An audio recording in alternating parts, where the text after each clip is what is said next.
Now, I'm Thomas Hall, Executive Director of Clean Start, and today we have our perspectives with Justin Borrowdale, Business and Corporate Attorney at Weintraub Tobin. Justin? Awesome. Thank you so much, Thomas. Appreciate that. I will share my screen here. Get started.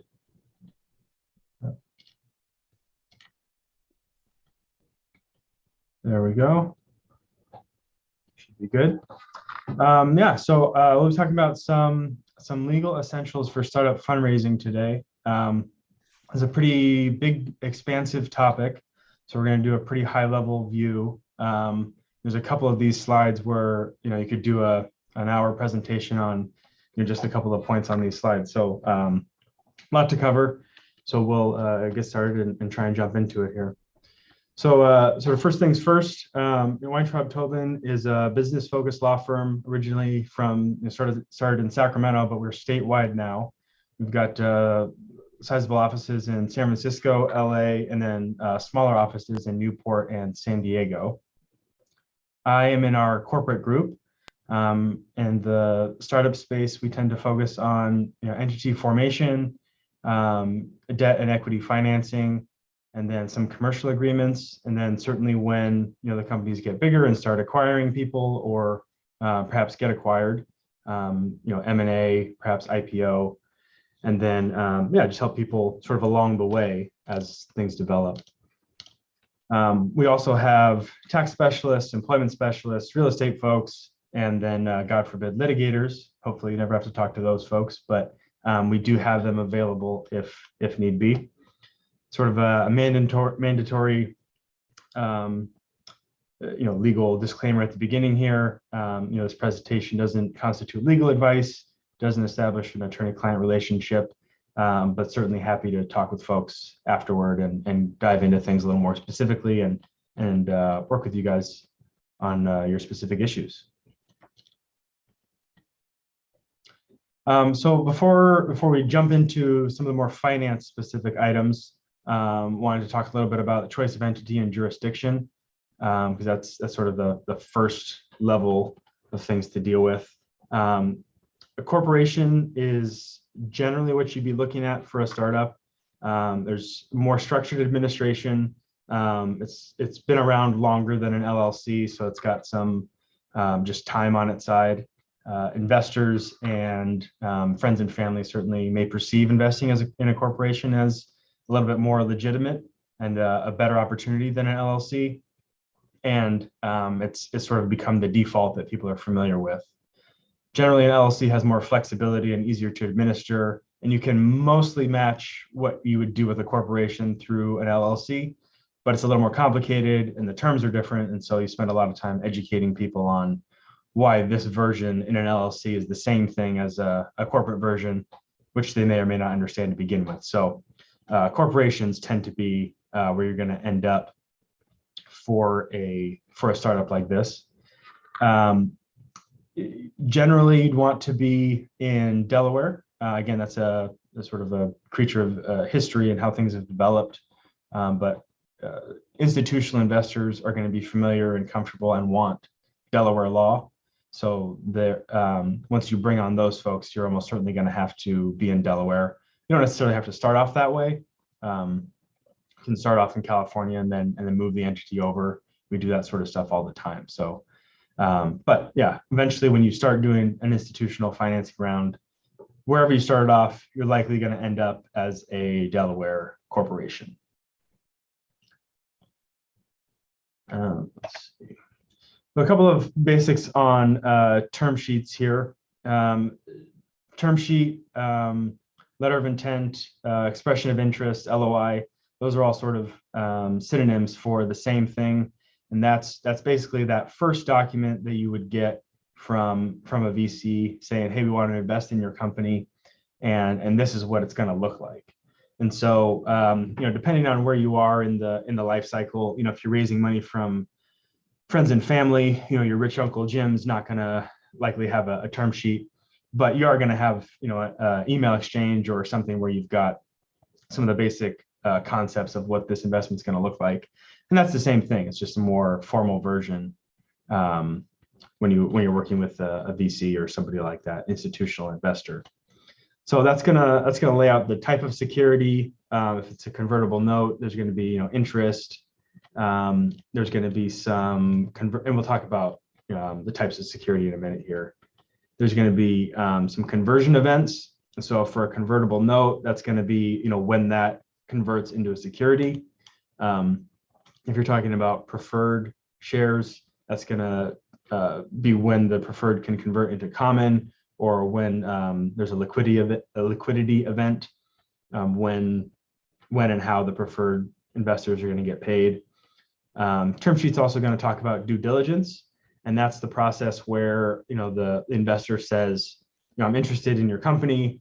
This is sort of what I'm thinking, but I need to look at things a little bit more specifically and figure out if everything is as I think it is. Right? They want to make sure that there's no founders that are hiding in the shadows, or upset people that helped you start this company that have been pushed out, or a bunch of people on the cap table that they weren't aware of, any of those sorts of things. And usually that's a pretty easy endeavor for a startup because they haven't been around very long. They haven't had enough time to run into too many issues. So that's not too bad of a process. Something else to look for on the term sheet. I talked about the liquidity and conversion a little bit. Sometimes on that conversion, there's a discount. So, even though somebody paid $1 for whatever unit they've received, they may convert at a lower rate and then be able to get more of either the preferred stock or the common stock, depending on when the conversion is happening. So sometimes people take that discount basically for taking on the risk of investing in a new company with no operating history, and that's part of the benefit of being an early investor is you get more bang for your buck than the people that come along further down the line. Sometimes that's a good thing to offer those initial investors, but sometimes that can butt up against future investors, and we'll talk about those dynamics a little bit later on here. Another way to sort of do that same thing is what's called a valuation cap. And I have to run through it every time because I get myself all twisted up in the math. But the basics of it is you set a valuation cap, and even if the next round of investment is more than that cap, the math works such that you pretend that there's a valuation. Say the valuation cap is 5 million, and the next round is valuing the company at 6.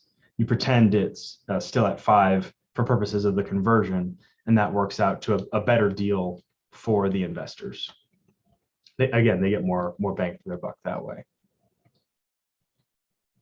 And then when you're talking about a convertible note, so that's a promissory note that traditionally has to be paid at some point. It's debt that might convert into equity, but it doesn't necessarily have to. So something else to consider there is the maturity date on that note.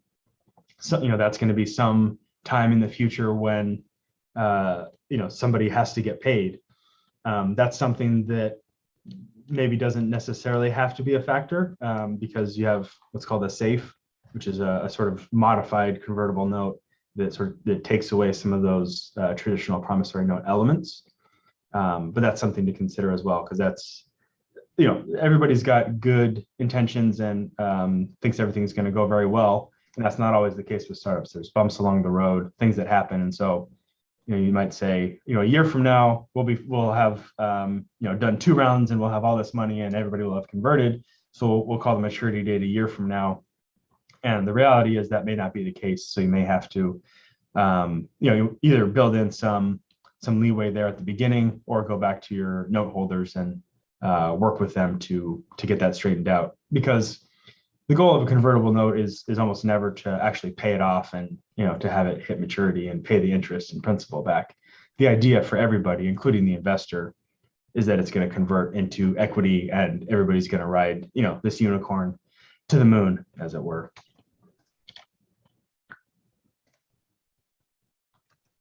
Okay, so a little bit about the the startup, financial life cycle.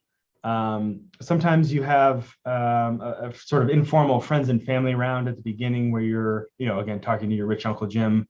Those sorts of things are often fairly informal.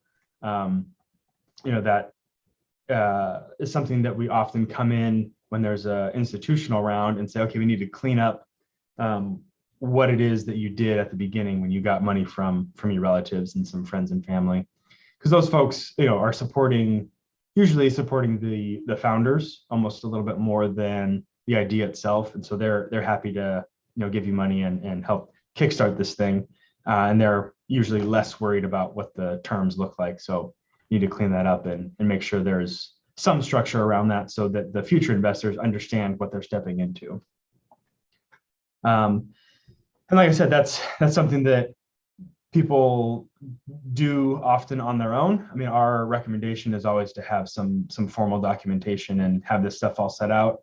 Because again, it's easy at the very beginning when everybody's got a good idea and people are supportive, but it can definitely make for some, awkward Thanksgiving dinners when you haven't paid back your uncle and he's pissed off about it. So it's good to have some structure there to help maybe not avoid those situations, because that can still come up, but at least minimize it. So usually have that friends and family round. Sometimes in between there's a seed round or a seed financing. And then typically after that, you go, Series A, Series B, Series C. So I've got, Series A and then just alphabet financing after that. Those naming conventions are pretty fluid. We do Series Seed, Series A, Series A1, Series AA, BB. It can get pretty inventive. Oops, sorry about that. Can get pretty inventive in the naming conventions there. So it's all, from a legal perspective, doesn't really matter what you're calling it. That's all marketing and perception. But certainly the goal with all of this stuff, right, is to get to an IPO or some sort of acquisition event where, like I said, this is a unicorn that people are riding all the way to the top, and then get some liquidity and have some big event and, either separate from the company, or if they're the investors, sometimes the founders separate, but sometimes they stick on and keep working with this thing. But certainly the goal is to get to that, IPO acquisition liquidity event. Sometimes along the way, there's bridge financing or venture debt. The bridge financing and debt are not as common, certainly in my career. That's been a function a little bit of the economy, and then the way that venture capital has taken off a bit. There's just so much money and interest in these things that the bridge financing and venture debt haven't really been much of a factor. But depending on what things do and who the heck knows what the economy is going to look like, that may change in the fairly near future. So as we run through this stuff, I'm going to give some general statements about the startup lifestyle. The startup periods and conventions, but it's all just, this is the way it typically works, and stuff sort of moves up and down. And certainly in my career, stuff has become more formal earlier on in the process. And so that's changed, what some of the typical levels of things are. So like I said, generally the seed financing round is maybe the more formal version after friends and family. This may have a convertible note or a safe as part of the financing. Like I said, stuff is sort of moving up the chain a little bit, so this may be straight into preferred equity, but we'll treat it as sort of the conventional version where it's a convertible note or a safe. So generally at this stage, you've got some prototype or MVP. You're trying to test the market and get some money to move to that next step. This is a mix of angel investors, some early round VCs, maybe some friends and family blended in. And again, traditionally this was plus or minus $1 million, but that's sort of all over the place these days. So the convertible note is the traditional way that this was done. It's pretty simple, familiar, and cheap. And the basic concept is I'm going to give you money now in the form of a promissory note, but we're not going to really worry about what the company is valued at. We're going to push that down the road to when somebody who does this for a living comes along and says, okay, your company's worth $5 million. And then at that point, we'll convert into equity and we'll sort of participate in that round, having relied on somebody else's valuation. That being said, people sort of approach these things, both founders and outside investors, with some expectation of, I'm giving you $100,000, whatever it is. I want to know approximately what that value is. And so, you think through those things, and people work through the valuation caps and the discount with those concepts in mind. And the result of that may work out well, it may work out poorly for the investor, may work out great for the investor, depending on what that next round looks like and how close it was to what everybody was anticipating. Part of the features of a convertible note are interest and then a maturity date. And so the interest just makes it more complicated to calculate because you've got $100,000 that over an undefined period of time is accumulating more money that's going to be converted into equity. And so it's not hard, but it's just more math and more administration that you have to work through. And so something that developed to prevent some of that that uncertainty, that added administration, is the concept of SAFEs. So SAFE stands for Simple Agreement for Future Equity, and this is essentially a promissory note without some of the promissory note features. So it's just a contract that says, I give you money now, and then in the future, when there's this this financing event, then it will convert to equity. But we strip out the maturity date, we strip out the interest, and so it simplifies that process quite a bit. And this is something that in many businesses wouldn't really work. If you've got a restaurant or a law firm, and you say, we've started this company, but it's not quite doing what we wanted it to do. We're not making as much money as we thought. We're going to shut it down. People still have investments and money in it, and so they want to get paid out something. With a startup, the concept and the goal is to hit that unicorn status and have this runaway success, at which point the safes will have converted and you don't have any issues with paying people back. Right, there are now stockholders, and it just is what it is. The alternative to that generally is they would flame out, right? You've got this great idea that can't execute on, or the technology doesn't work like you thought, and all the money gets spent. And so there's nothing really to give back to folks. So that's sort of solves some of the potential problems of not having these defined terms, right? It's sort of, even though you're leaving it out there with no maturity date and a couple, excuse me, a couple of other potential issues, the way startups work, it sort of solves itself. So you don't run into the problems that you might with other sorts of businesses.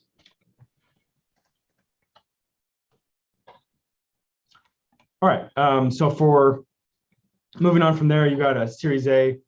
This is sort of the next step in the company's development, right? Maybe you've got a proof of concept and you're trying to take that out to market, trying to build the company a little bit more. This tends to be, like I said, stuff has moved up.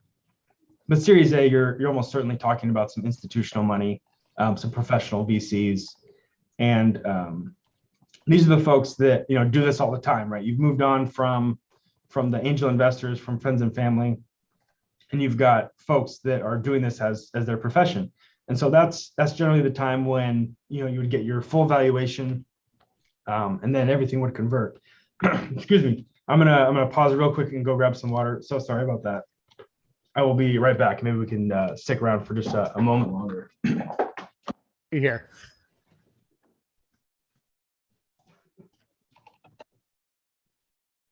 So while we have him out there, go ahead and enter any questions you have in the chat, and we'll make sure that to get them asked. I see there's some good discussion there between Laura and Louis Philippi.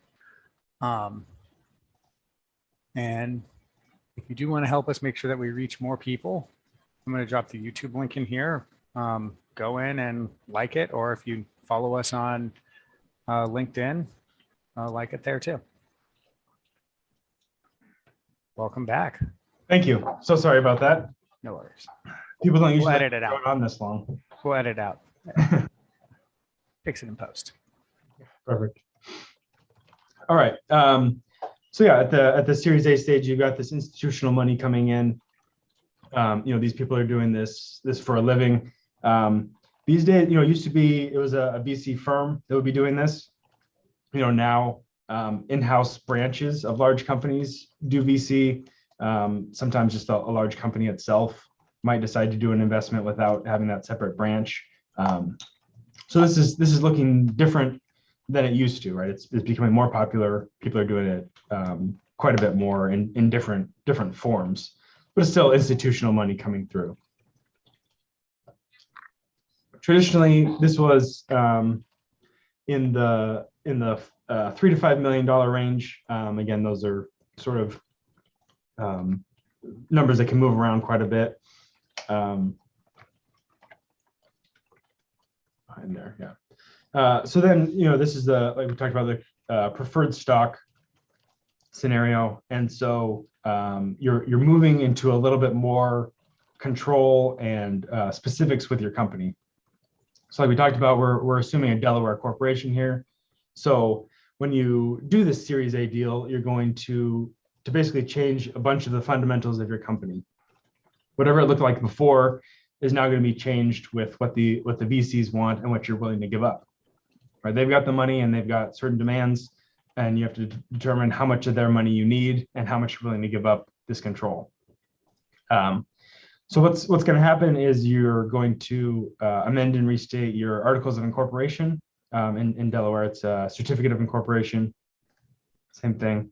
But that's sort of the fundamental sort of constitution of the entity, and that's going to have a lot of the key provisions in here that build out what makes the preferred stock preferred, and sort of above the common stock.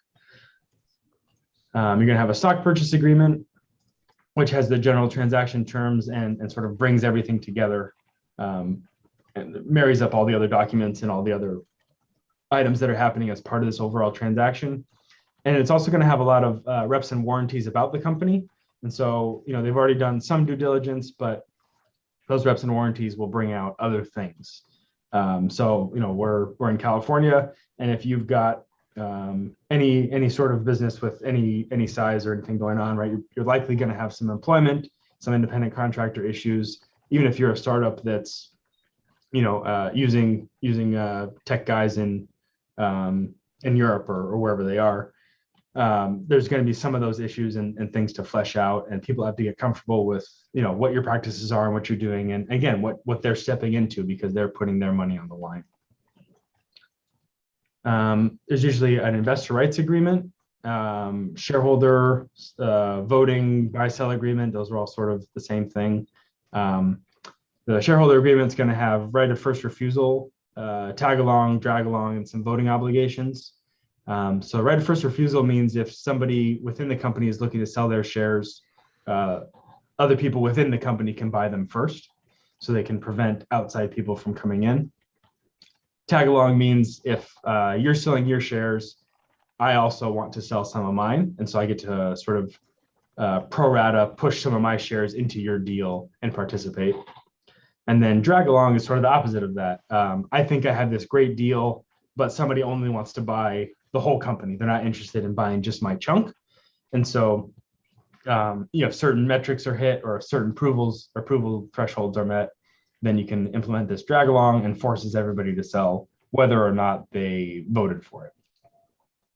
And then the voting obligations are part of this as well, because sometimes the way it works is you've got either a block of preferred stock that has these extra rights that we talked about that don't necessarily align with the number of shares that they hold. And so it may be that the voting obligations require everybody to vote in such a way that makes it just follows along with the preferred stockholders' preferences. Another way that comes up is if within the Series A investors, there's a controlling investor, somebody, again, who maybe doesn't have control of the whole thing, but they get to appoint a board member themselves, as opposed to the whole group voting. And so then that whole group has to vote with how that controlling investor decides. So this is as we're talking through this, right? This is obviously a much more complicated thing than a one document, convertible note or safe agreement. So again, it's bigger dollars, more complexity, more control, more things you're giving up, more heavily negotiated. So part of the reason to have that sort of $3 to $5 million range when you're looking at this is because it's going to cost more too, right? So you need to make sure that it's all worth it, right? You're giving up a big chunk of your company, giving up these rights and preferences. It's going to cost you money and time. So you want to make sure that you're getting, enough to make it worthwhile.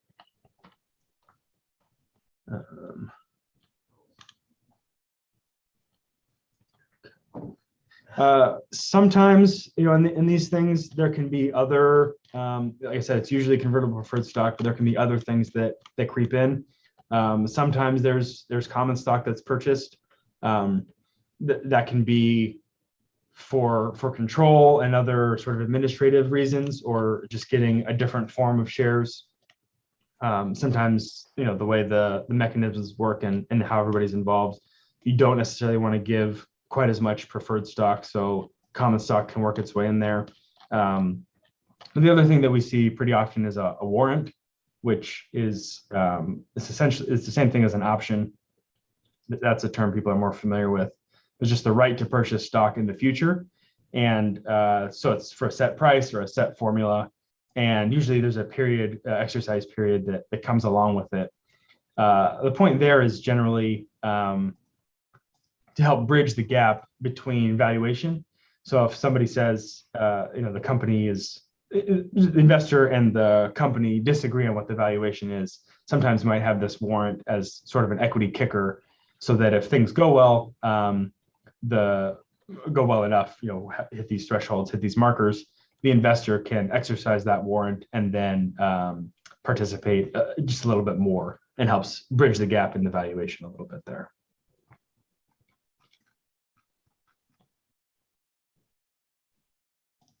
So these are sort of the key terms that come along with a Series A investment.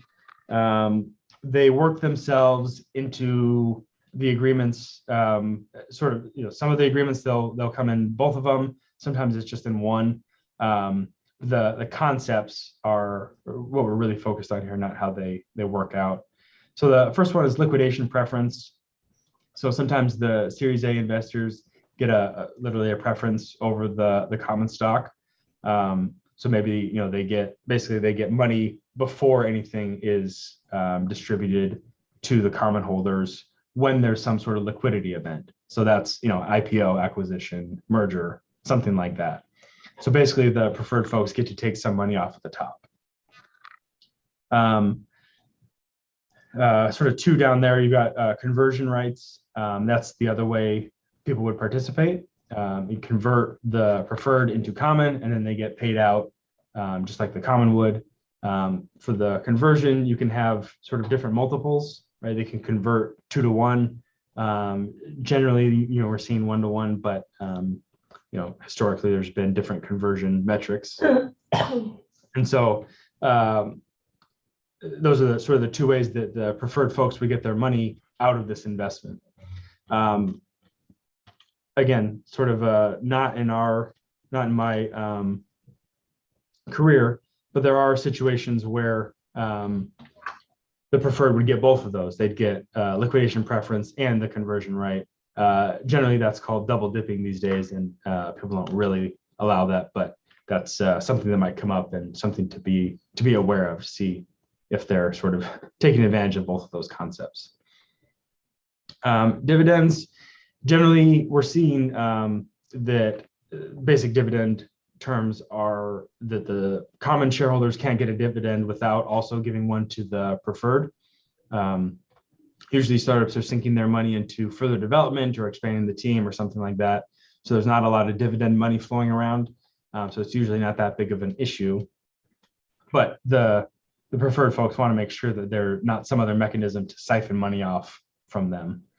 Again, sort of historically, there's an option that the preferred folks would be accruing a dividend along the way, which sort of amounts to a liquidation preference, just in a different form.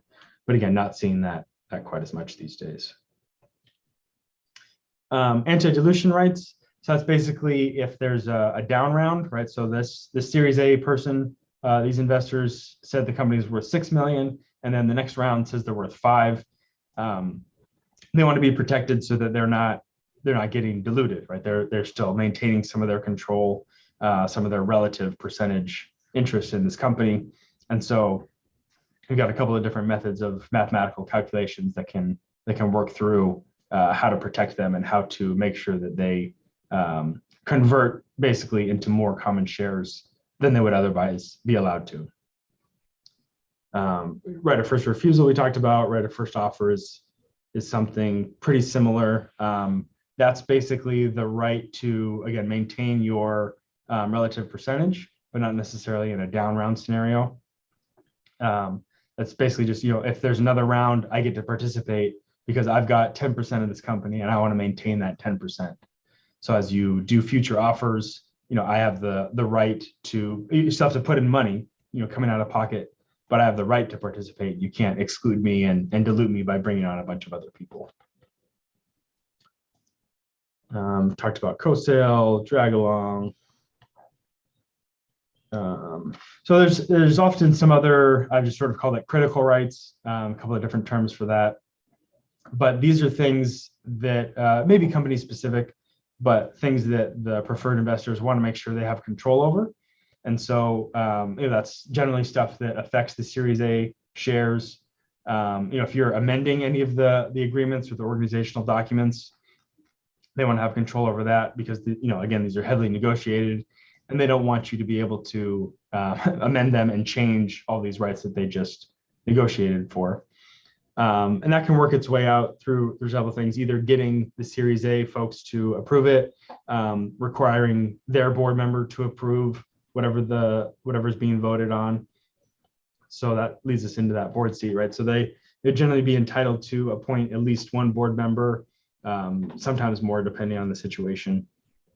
And so some of those important votes, even if there's 2 founders and only 1 Series A board member, some of those critical rights might be protected through that mechanism where the Series A director is required to approve whatever the matter is. Registration rights are something that gives the Series A investor liquidity. It's a series of situations and just mechanisms where they can force the company to register the shares with the SEC. And that allows the investor to sell it on the open market in a way that they can't when it's just a private company. And then the financial information and inspection. So depending on how they're represented on the board, right, they may have that access to finances and what the company's doing.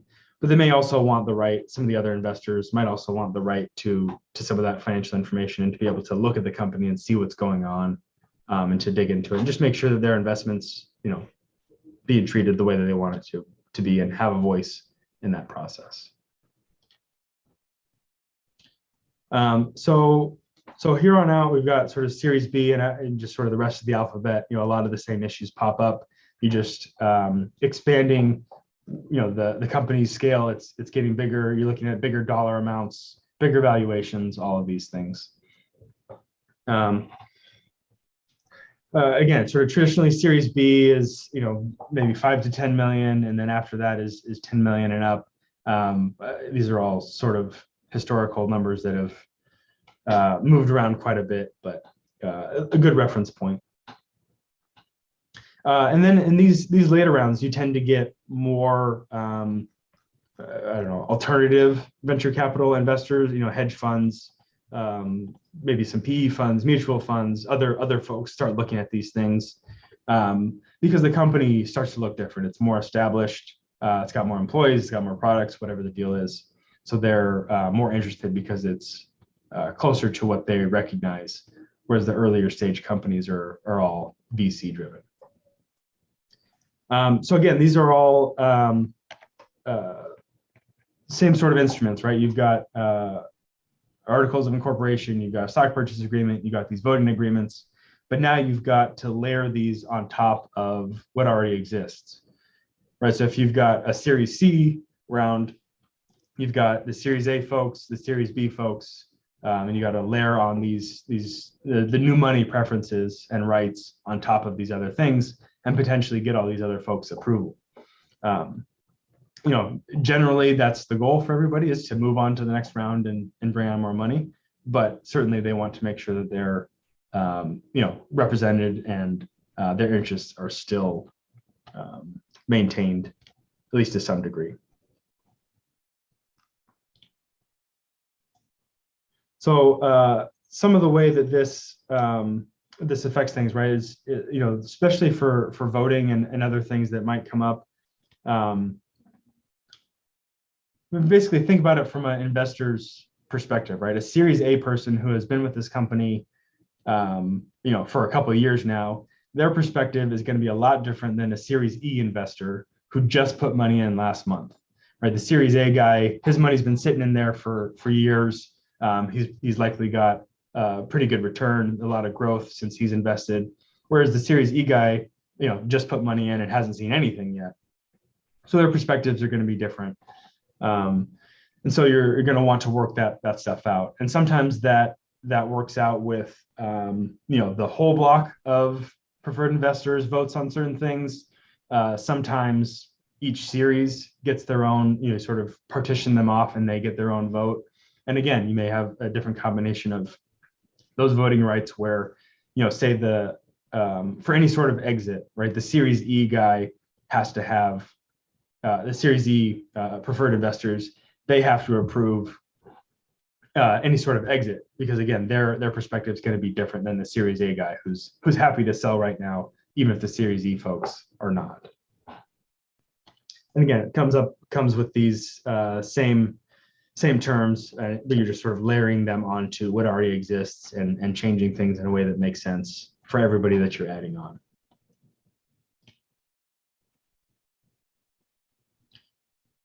So the bridge financing, we talked about at the beginning a little bit here. There's sort of two versions. One is out of necessity because you can't get other financing, and one is by design. Obviously out of necessity is, I'm trying to get to this next step. I'm trying to build out a prototype or something where I can then go get VC money. Those terms, because it's necessity, those aren't going to be as good. There's usually a deep discount on, it usually takes the form of a convertible note. And so there's going to be a deep discount on the conversion. They're going to get really good terms on that because you have to do the deal. When it's by design, I know I can get investment down the road, but I have to, build out this prototype or hire more people or whatever. You're going to have more bargaining power. So it's just going to be a lower conversion discount. Maybe in the necessity version, there's a valuation cap. In the design version, there's no valuation cap. And then venture debt is a sort of, another thing. It's basically banks that specialize in this space. The traditional axiom about a bank is that they won't lend you money until you're financially secure enough not to need it anymore. They want all these, they want you to have operating history and all these backup assets and all these things where you say, well, I have all these things, so I don't actually need the money anymore. I'm financially secure enough. So venture debt is basically specialized banks that sort of look past that and lend based on, a startup's situation where they don't have the traditional assets to be used as security. Right, they've got IP, they've got maybe some revenue coming in, but not the same sort of thing as a typical company. And generally, this venture debt comes in after some institutional VC investors. That's been seen as some sort of added security, right? Somebody's decided to put their money into this company and risk it. So the bank says, okay, this makes a little bit more sense for us, right? We're following some smart money. And again, I haven't seen a ton of this in my career, but I know Silicon Valley Bank does a decent amount of this. And actually, I was just talking, part of another group, talking to a banker at California Bank of Commerce, I think it was, and they are just starting a venture debt department. So for whatever that's worth, somebody there thinks that this is maybe something that's going to be a big enough deal in the near future that they're starting that up and trying to work with that. As part of the venture debt deal, there's likely going to be some equity warrants. That's the same sort of concept we talked about. Right, the bank is taking a pretty big risk by providing this loan, and so they want the warrants to be able to participate in the upside in case this thing does really well.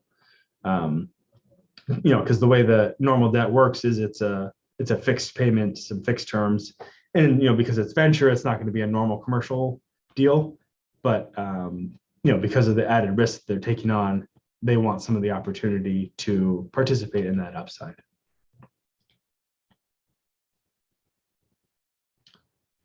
All right, so we, like I said, covered a lot here, but some of the stuff that I want to leave you with, besides all the legality and that sort of stuff, is bringing on investors is a big deal.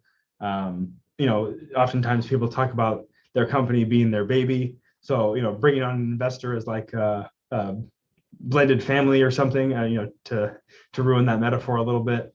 It's like a marriage with kids involved, and so. Obviously for a startup, capital is incredibly important and you need that to keep moving forward, but you want to make sure that you're choosing your investors wisely, that it's people that can, besides bring money, perhaps help you advance the company in some other way, people that believe in your mission and what you're trying to accomplish. In the old days, you wanted somebody that was local because it was easier to get a hold of them, easier to talk to and do stuff. These days over Zoom, maybe that's less important. Maybe that's still important to people. Maybe it depends on your business a little bit. And then something else to consider, we talked about this just a little bit, is potentially having a lead investor, right? Because as you're going through the investment process, it's complicated. There's a lot of moving parts. We don't want to overcomplicate it by then having to negotiate with 15 different investors, right? So usually there's a lead investor who's putting in the most money, who gets to dictate more of the terms for the investors, but then you're sort of dealing with that one person as sort of the representative of everybody else. And then something else to think about is, to do sort of reference checks on your investors. Talk to other people they've funded, talk to other people in the community, see what their reputation is, see how they are to work with, all those sorts of things. Because again, it's a huge, important decision that's going to affect the trajectory of your company from here on out. So I don't know what our set time is there, but that's all I've got. Thank you very much for this and for bearing with me as I ran to get some water. Yeah. Thank you very much. We have had some good questions in the chat. Laura's been helping out with them, sharing your essentials of negotiating a startup term sheet that you did with them. So I think I'd encourage everyone who has a lot of questions around the term sheet. Hold on, I'm going to take down your sharing just so sure. People who have questions on the term sheet, go check out that your talk with Startup Sack on it. We try not to go too close to 10 o'clock, but I wanted to touch on, you talked about difficult conversations and how to have them, or when to have them, I guess. So if you're doing that friends and family, that kind of early stage round with people who qualify but are fairly unsophisticated investors, when should you have that discussion about, I guess, making things more formal in the legal setting? Because a lot of people will, they say like, well, I don't want to go and spend a whole bunch on a lawyer if I'm just testing things out. Sure. Yeah. The correct lawyer answer is, at the very beginning, as soon as possible, you should talk to a lawyer before you even decide to have an idea about a company. but the practical realities are different, right? People do this stuff and move forward and take on these investments. So it's still, as early as possible, because it's easiest to clean it up the closer you are to the investment time. From accounting perspective, there's less time and less things that can go wrong. So it makes it easier on that front. And then just from personalities and the situation, everybody's going to be happier and more on board and more willing to work with you the earlier you do that. Again, the longer you wait, the more likely it is that there's some issues or somebody's upset about something, or something else has come into the mix that's going to complicate things. And then it makes it harder when you go to ask them, hey, can you sign this safe to represent that money that you put in before? And they say, well, actually, I think I should be, I'm a co-founder, right? I should be equal with you, and I should have more than we talked about before, or whatever the deal is. So it's not a great timing answer, except as early as possible is sort of the way to go about it. Yeah, especially if there's if anything seems like this seems different, maybe always bounce the idea off of someone who's done it before, which it's great to see you guys growing. And I do want to kind of highlight something you talked about a lot of transitioning and all these occurrences. There's something called triggering a tax event, which Weintraub Tobin does have tax attorneys for, and that's always something that you want to make sure that you have good advice on, because one of the things you don't want to find out a year after it's happened is that you triggered a tax event. So I encourage everyone to reach out to Weintraub Tobin, connect with Justin there, because there, as you know, there's so much that is nuanced and can cost you a lot of money or save you a lot of money, not to mention the choices between which notes you're going and how that impacts further fundraising rounds and how that impacts your ability to attract investors in the future. Now, I guess one last question, is there anything that can't be undone? Can't be undone. From a, I'm sure there is. My initial reaction is, if people are on board and are trying to work with you and to make this work, for the most part, these are investments are creatures of contract. And so that can all be amended and arranged and changed in such a way that you can usually get to where you want to be. That being said, like the tax events that you talked about, there are some of those things that, once the time hits, that tax event has occurred, and you can, bring it back to some other form so it doesn't happen again, or, you can do stuff to sort of mitigate that in the future, but you can't necessarily undo all of the results of where you were in the past. Death and taxes. Yeah, yeah, for sure. Yeah. All right. Well, thank you very much for joining us today. I'm going to go ahead and close it out. Give me 1 second here so I can do all my things. So thank you, Justin Borrowdale. Everyone give him a round of applause.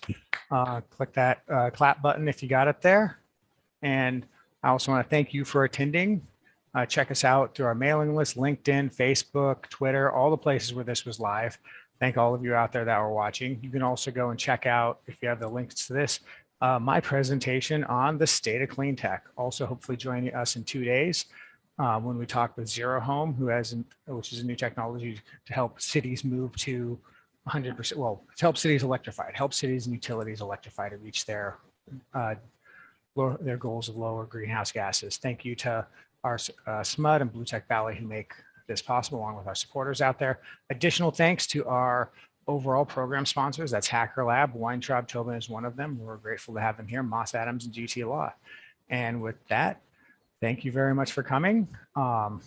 And hope everyone got probably more questions than they started with, but that's good because that's why Justin is here. Absolutely. All right. Thank you so much. Appreciate it.